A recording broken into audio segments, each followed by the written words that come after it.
we are. 1, 2. Notice in pointing the shoulder, 2 causes you to take your racket back, and it also causes you to pivot knee to knee.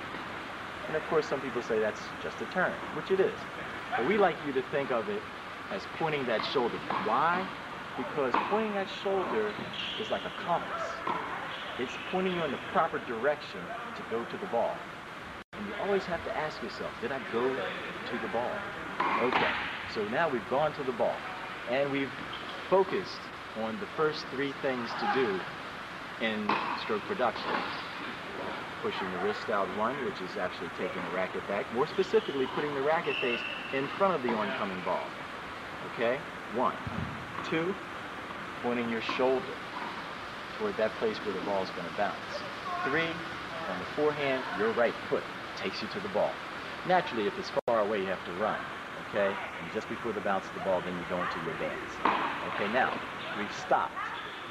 This brings about 4 things that we need to focus on. Stop, step, sit, and hit.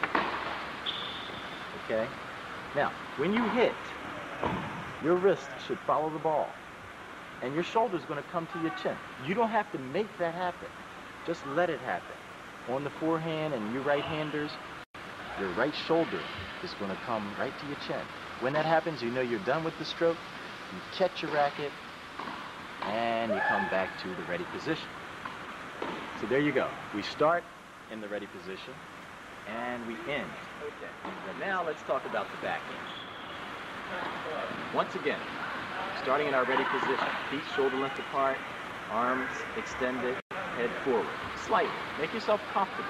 Always make yourself comfortable. As a matter of fact, these things that we're talking about are things to practice naturally. But when you're playing, play the way you feel most comfortable. And then, once you develop confidence in the things that you've been working on, then incorporate those things into your match play.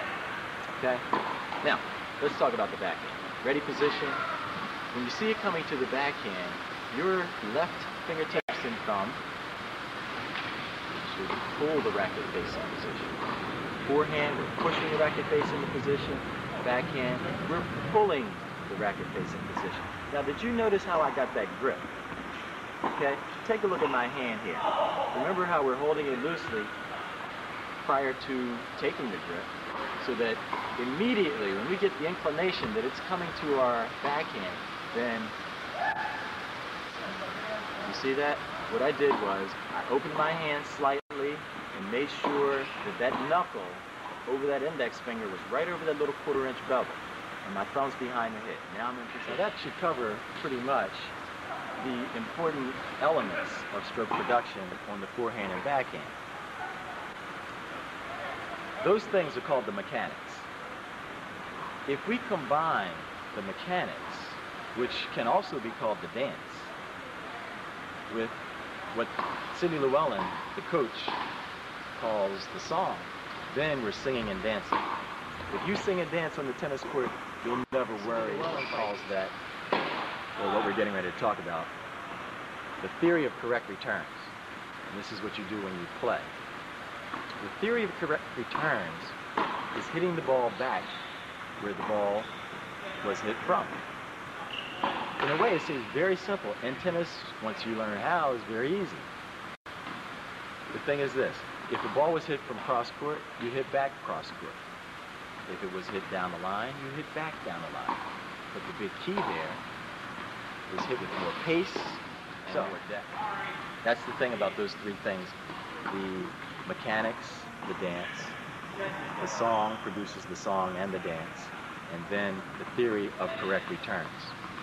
Now, one of the other things that Mr. Llewellyn talks about is how to play tennis. Tennis, in match play, really is comprised in the serve and the return of serve. You need a good serve, you need an even better, or maybe a great return of serve. Okay, now, what we want to do here is put racket and ball together. The proper hold on the ball, bottom 2 fingers touch the palm.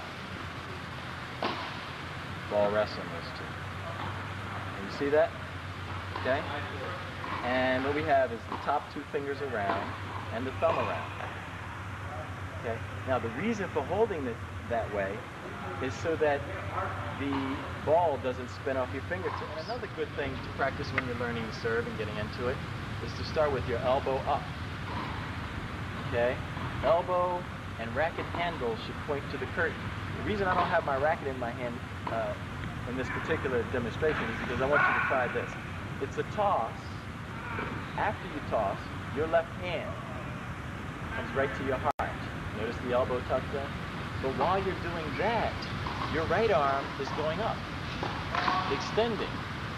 Now you notice that I pivoted, and I'm extending and actually catching the ball here. So it looks like this.